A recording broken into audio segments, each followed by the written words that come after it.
Certainly batting wise, and then to come out with a series win the other night, you must have been happy with the way it's gone for you. Yeah, really happy. I suppose we got the advantage, the one-day players, of getting to see what the test pitches played like and coming over here with a pretty clear game plan. So I feel like myself and George Bailey and a few of the guys that have just come over for the one-days have had a pretty clear plan, and it's worked so far. Yeah, so to get a series win is always very good, always good, obviously. But we want to finish off on a high on Sunday. Those pitches have been described by Aaron Finch, they're the toughest he's seen. Do you kind of enjoy the challenge of batting on those, or has it just been a slog from ball one? Yeah, I mean, it's definitely challenging. The wickets have been, for sure, some of the toughest that you'll get in one-day international cricket. I think the West Indies, the last tour we came from, it took spin, but these ones have been slightly different. You don't usually play on news wickets back-to-back, one-day internationals, so they haven't been probably suited to the way that we play, but I think we've adapted really well with the ball as well. We're playing, obviously, a few more quicks than what they play, but I feel like with a bit of aerial bounce and reverse swing, we've probably countered their spin with the way that we've gone in with our quicks, and then the way Zampa's bowled as well to back them up has been top class.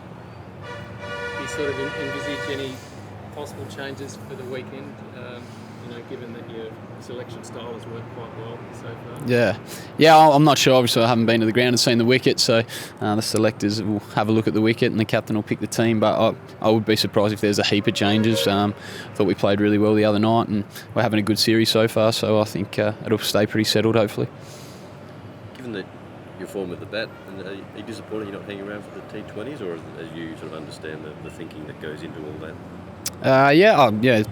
I was disappointed not to get picked in the T20 internationals, but that's the way it goes. I can only really go out there and perform the way that I'm performing, and the selectors take care of the other stuff. But yeah, I was certainly disappointed. Every time you don't get picked for Australia is disappointing, but I'll ride with it and hopefully keep putting performances forward and get back in the team. Does Rod sort of give you an idea of what it is that, is it just subcontinental stuff, or is it getting Peter Neville sort of more accustomed to keeping in subcontinental pitches with upcoming tests?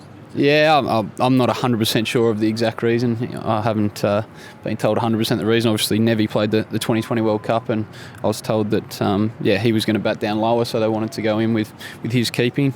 This series, I'm not sure what's going to happen, but no, I don't know. I'll just keep playing the way I play in one-day cricket, and then do my stuff for the Renegades in the T20 BBL League, and hopefully get back in.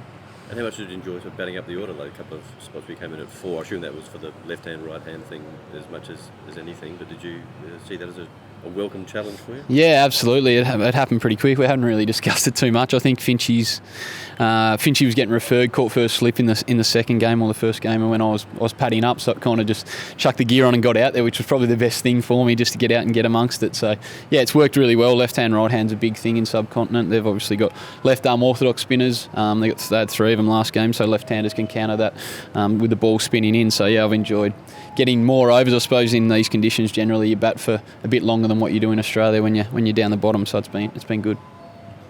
What's sort of been the reaction, I guess, to Josh and Mitchell Stark being rested for the next series? I guess that's just the reality of the workload on the bowlers these days.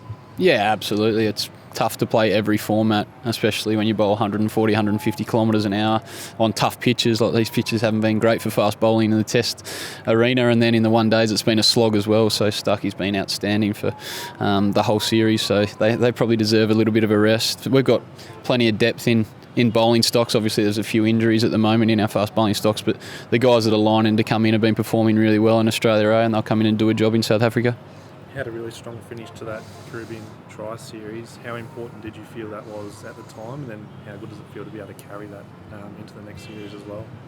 Yeah, every performance is big for Australia, but yeah, I obviously wanted to put a good performance forward in the last game in the West Indies to get selected for this tour. I feel like my game's at a level where I can really contribute now in one-day international cricket. There was a period of time there that my game wasn't in order, I suppose, 3 or 4 years ago, and I didn't feel like I was contributing enough. But at the moment, yeah, I feel like my game's in good order, and I feel like I can contribute for wins for Australia. So I want to get picked on every tour I can and in every game I can, because I feel like I can do the job.